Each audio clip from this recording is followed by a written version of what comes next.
What's up, Starcraft fans? The patch is now live. That means it's time to read the patch notes. So we have Starcraft 2 4.11.4 patch notes as of 18th February 2020. Let's check them out. General, War Chest 5 skin bundles are now available for purchase. So we have 3 racial skins. This is for 1v1 mostly, and maybe some arcade. But yeah, if you want to support Starcraft 2, the best way to do it is probably by purchasing the War Chest skins. This will finance the Starcraft 2 team, since the Starcraft game itself has been released 5 years ago. So the best way to support Starcraft now is by continuing to purchase War Chest. All previous War Chest skin set bundles have been made available for purchase. It's good. Yeah, all these are now available if you want them. War Chest 5 classic unit skins have now been made available for purchase. Nice. These are pretty good. Although I would totally buy them, but I don't play 1v1, so I have no use for them. Anyway, now let's get to the main point of the update. Co-op missions balance update. So by the way, guys, if you want to go to a specific commander, I will have timestamps down below, so you can click them and go directly to the commander you want to hear about. Also, I will have a poll in my community section asking you guys which changes you want me to check out first. I will go by the order of the most votes down to the least. Let's get to it. Abathur, bloated bile ducts upgrade now increases impact size by 200%, up from 100%. So this doubles the area damage. This is good. Although personally, I feel that the splash damage of the Ravager is too tiny, and that even doubling it will not really do much. Although that being said, I have not tested this yet. This will be an interesting thing to test. I have not seen it yet. The potent bile upgrade now increases damage by 40, up from 20. Looking at it at face value, it doesn't seem like much. Then again, you have to remember that the orbital strike, Karax orbital strike, does I think 50 damage plus 100 plus 50 versus armored. So an increase in damage by 40 will effectively mean that Abathur gets orbital strike, and the number of orbital strikes he gets depends on the number of Ravagers. So this could be interesting. I do want to check this out. Let me know if you want me to check out Abathur's Ravager changes. Next up we have Alarak. The matter dispersion upgrade now increases the splash radius of the Vanguard's attack by 50%, up from 30%. This is also good. More splash damage is better. This will make it more effective as splash damage options when you are not going for Ascendants. Now we have Wrathwalker upgrade. The weapon range increased from 9 to 11. Nice. More range allows the Wrathwalker to be relatively safe when you use a robo composition. Rapid power cycling upgrade now decreases the Wrathwalker's weapon speed by 0.5 in addition to its current functionality. Faster attack speed. I like it. These are all buffs to Alarak's mech. This will make it even more viable as compared to Ascendants. Although my main issue with Alarak really is that, again, his Ascendant style is powerful. It is extremely effective. However, it is quite risky. It's quite punishing for mistakes. If you lose an Ascendant, it really sets Alarak back, especially if you lose a high-powered Ascendant, because not only do you have to invest 150 gas into it, you invest 50 minerals and 75 minerals for each stack of supplicants you feed. For example, if you feed 10 supplicants, if you lose an Ascendant with 10 supplicant stacks, you effectively lose 750 minerals. That is extremely painful. So and the easiest way to lose Ascendants is when Alarak is alone with some Ascendants and he has to sacrifice Ascendants. That is actually really painful, because you didn't even lose the health of the Ascendant. You just sacrificed outright to Alarak for a little puny attack buff. That's definitely not worth it in my opinion. So yeah, I definitely think the best buff to Alarak would be to stop Alarak from sacrificing his own Ascendants. That is the worst possible thing that can happen to you if you're playing as Alarak late game. Anyway, Fenix, increase the disruptors selection priority. This means that if you're playing with a varied unit composition with disruptors and other units, you will have the Disruptor higher up in the selection list, and you can use its Purification Nova much better. Purification Nova cooldown decreased from 30 to 20. This is a 30%, 33% buff. This is good. This will allow the Disruptors to shoot faster. That being said, 20 cooldown is still a lot. I'm gonna have to... let me know if you want me to test the Disruptors. I will see how popular this is. Moving on. Undead Horner. Galleon cost decreased from 200 minerals to 150 minerals. This is good. This will allow him to ramp up faster, as Blizzard noted in the community update post. The Galleons now cost the same as the Barracks, so you'll be able to get them out quicker and expand faster. This is good for Undead Horner. Wild Missile damage increased from 15, 25 versus armored, to 25, 40 versus armored. This is good.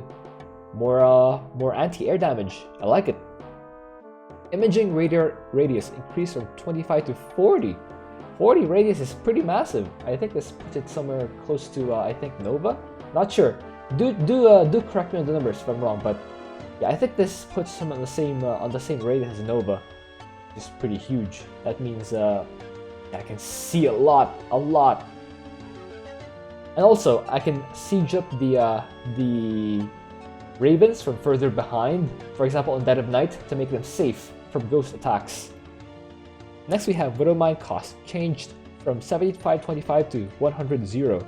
What this means is that I can now mass Widowmines purely on minerals, and I can use my gas on horror units. That being said, horror units are pretty expensive, so yeah, I will still need to consider. Although this can synergize well with gas heavy commanders like Vorazun. If you pair Undead Horner with Vorazun, you can let Vorazun take most of your gases, even all of your gases, once your upgrades have been set, and then you can just focus your economy entirely on your mineral-based units. Decrease the Widowmine selection priority. Okay. I guess it's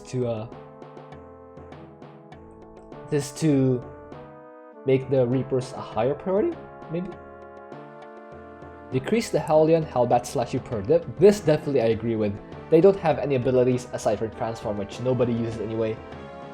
And you can make the Hellion separately from Hellbat, so yeah, you don't really need to use any of their abilities separately, since they're autocast, and the one that is not an autocast, the Transform, is not really needed. Wildfire Explosives now increases movement speed by 50%, up from 30%. Okay, this looks like a buff. Yeah, that looks like a buff. That looks like a stim. We get stim from Wildfire Explosives, so now there's more incentive to use the Hellbats rather. Okay, Immolation Fluid. The Immolation Fluid damage increased from 25 to 50. That's pretty good. That doubles the damage. This is a straight up buff. Undead Horner has been straight up buffed in this patch. Do let me know if you want me to test Untitled Horner changes first in the poll in my community section. Next, Karax. This was the one that has been posted in the forums. Karax's level 1 talent now grants all combat units gain 50% increased life. Okay, I think there was a grammatical issue here. Karax's level 1 talent now grants all combat units 50% increased life. Yeah, this gain's not supposed to be here. This is good. Health buff, good. But I don't know, I feel like Karax was not lacking in health so much as damage output, so I feel that... Okay, let me know if you want to test this first, but personally I feel that Karax needs more help on damage output rather than survivability. I could be wrong though, do let me know. Combat Unit Resource Cost Mastery replaced with Unit Life and Shields Mastery. This mastery increases combat unit life and shields by 1% per point, up to a maximum of 30%. This will make the units of Karax survive even longer. So they're really going all out on survivability here. Let's see if I do want to test this stuff just to see if it really does help. But as I mentioned in the community update post, this will not help his ramp up time, because his units are expensive, and if you're gonna take away the unit cost mastery, that'll essentially mean that his army becomes even more expensive, and it takes him even longer to ramp up. I don't know. Do you guys think this is a solution? Let me know. Your fire beam cooldown decreased from 450 seconds. That's about 7.5 minutes to 4 minutes, 360 seconds. This is actually incredible. Wait, 450 divided by. It's actually 7 minutes, 7.5 minutes to down to 6 minutes. Could have been more. 360 seconds. Most players tend to waste purifier beam anyway by just letting it sit on buildings or big hybrids. No, that's not what you're supposed to use a purifier beam on. The reason it moves fast is to allow you to chase down large groups of small units and target them down, not to focus on buildings. Phase detonation research cost decreased from 200 to 150. Okay. Solar flare research cost decreased from 200 to 150. Nice. This will these are, I think, the Spear of Vorazun upgrades. Yeah, since they're cheaper, they'll be easier to get. Good, I like it. Enhanced, I think they're really trying to improve the Spear of Vorazun. And really, I don't know, his army, I mean, they're gonna stay alive for longer, but the overall damage output, since they're more expensive, decreases. I don't know, guys. I'll have to test this. And optimized ordnance research cost decreased from 200 to 150. Okay, more cost reduction. Reclamation research cost decreased from 200 to 150. Let's count how much gas we save after reading all of this.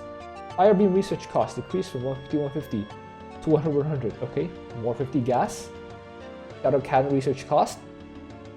Yeah. Phasing armor research cost all decreased by 50 minerals and 50 gas. Looks like.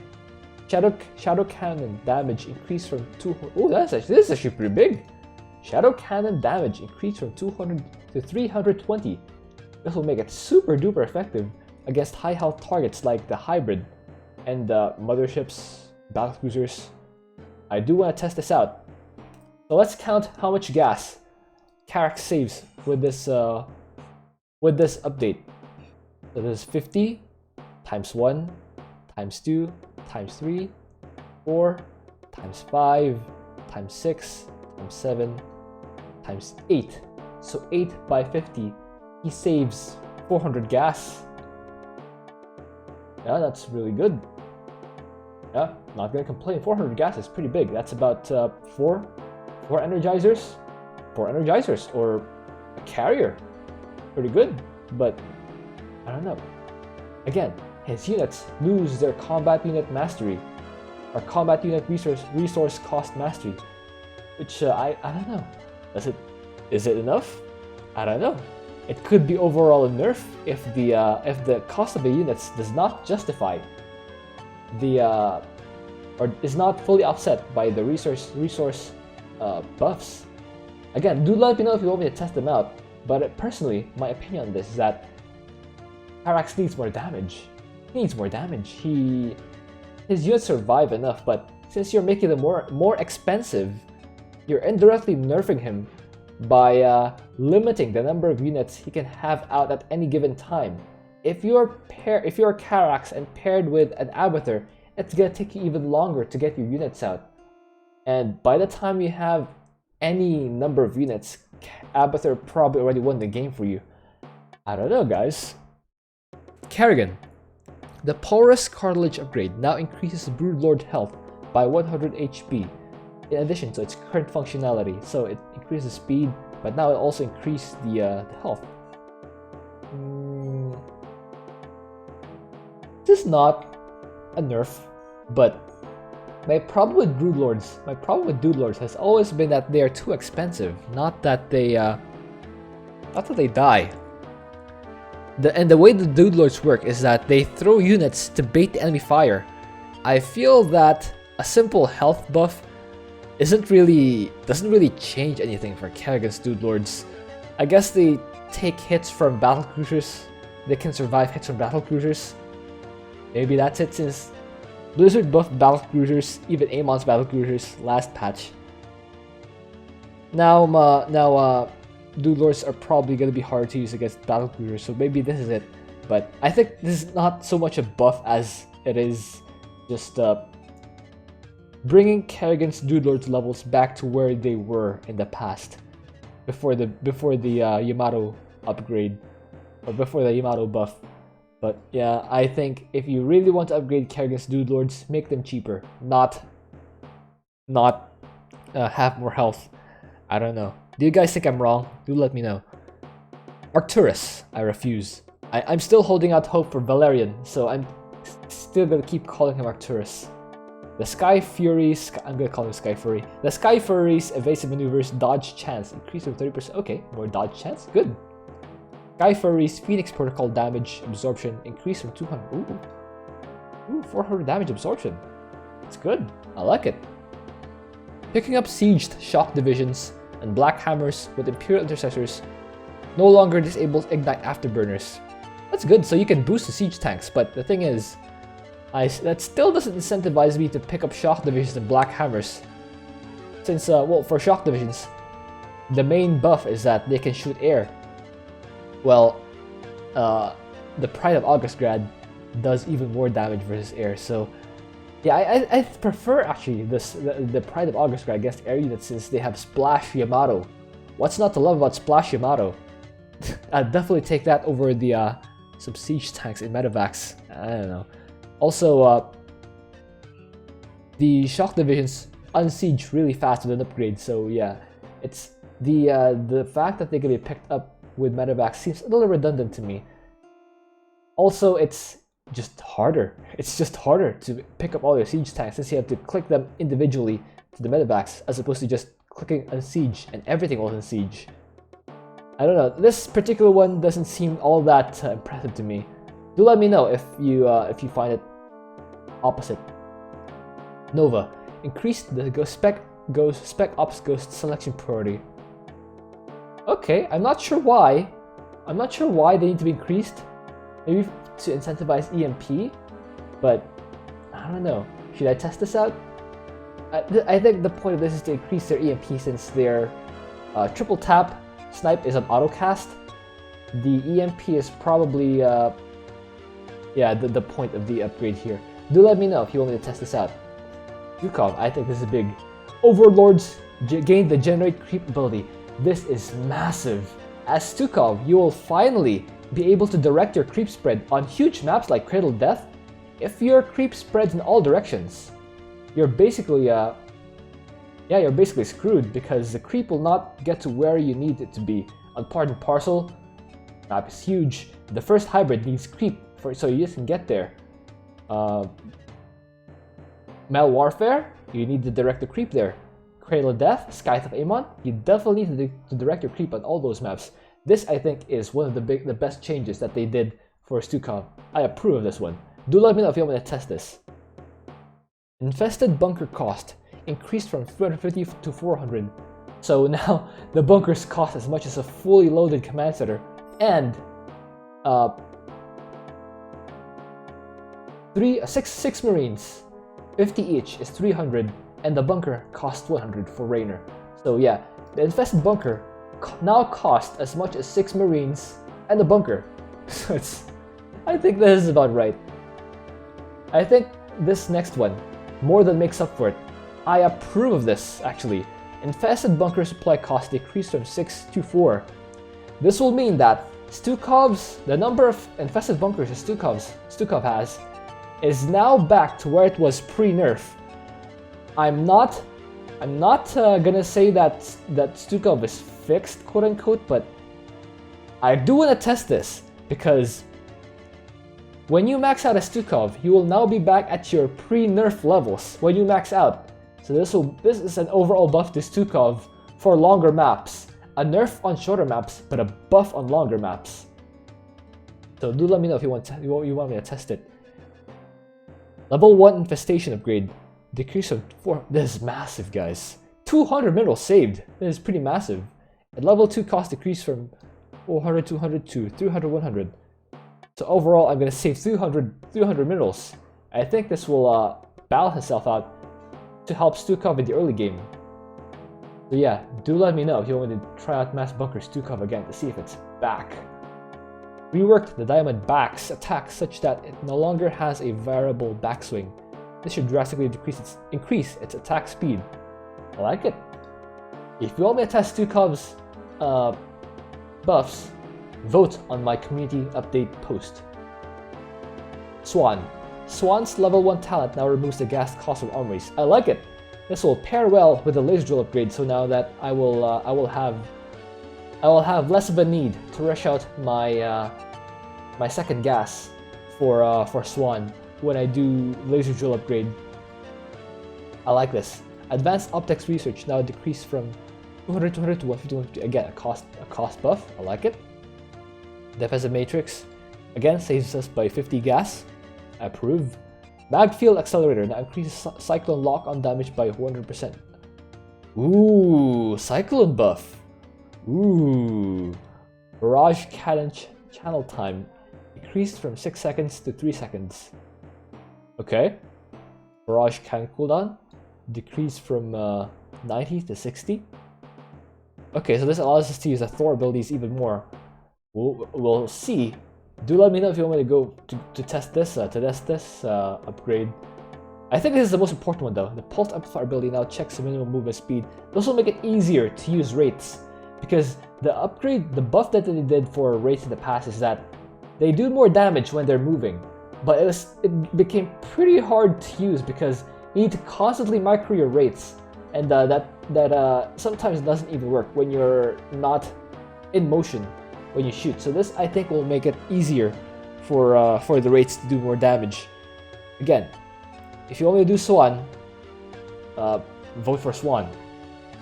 Next is Vorazun. I think this is an underrated buff.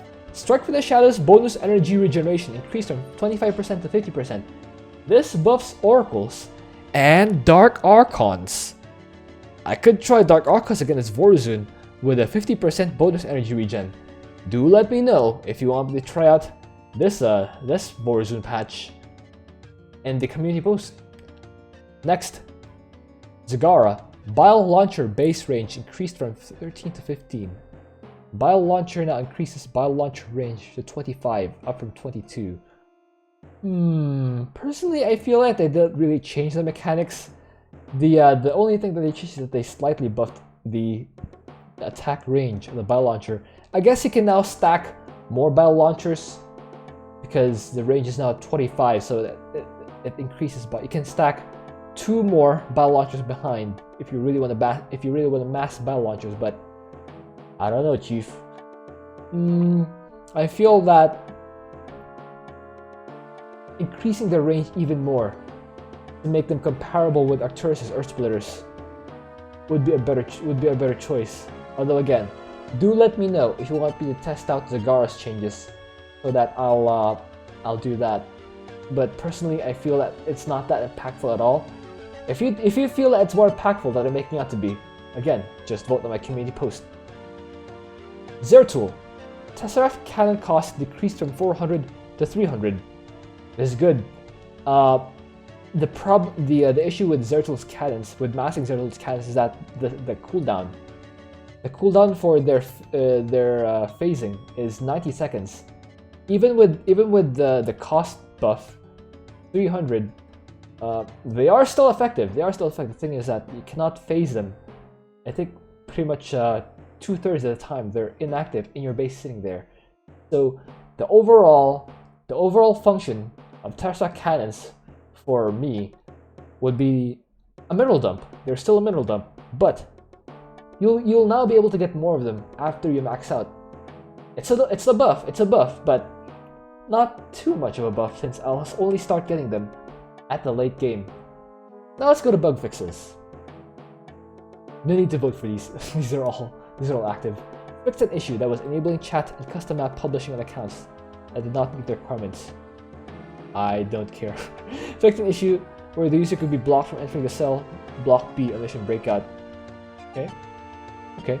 Wild missiles can no longer talk. They did that before? I did not even know they did that before. Nice fix, I guess. Fixed a bug where the EMP blast did not affect heroic enemies. Okay.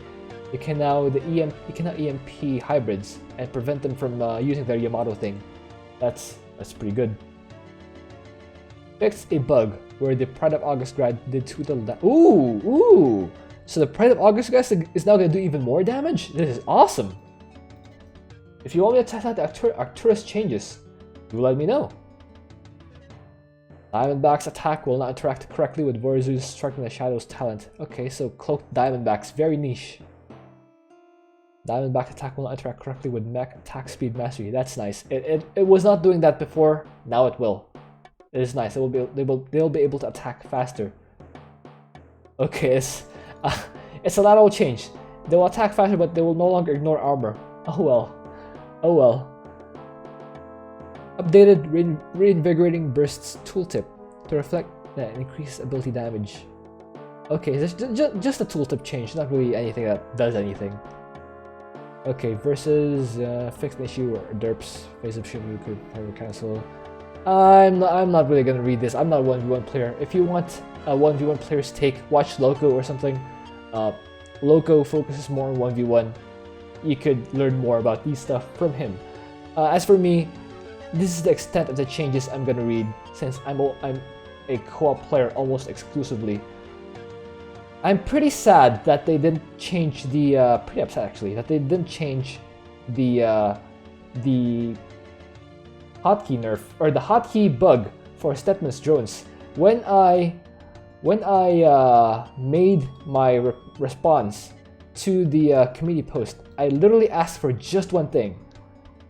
Just one thing. Let me zoom in here. My hotkeys are still messed up because the hotkey for unburrowed drone for Stetman is still mapped to his unburrowed drone. This Stetman is the only commander where the unburrow hotkey is mapped to an unburrowed unit. Most commanders have another set of commands here, another command card for burrowed units where the unburrow is mapped. I don't understand why they can't do that for Stetman. Does it mess with something else? But because they did that, I have to map my unburrow to a different key because it has the same hotkey as my return cargo. Now, this is so frustrating to me.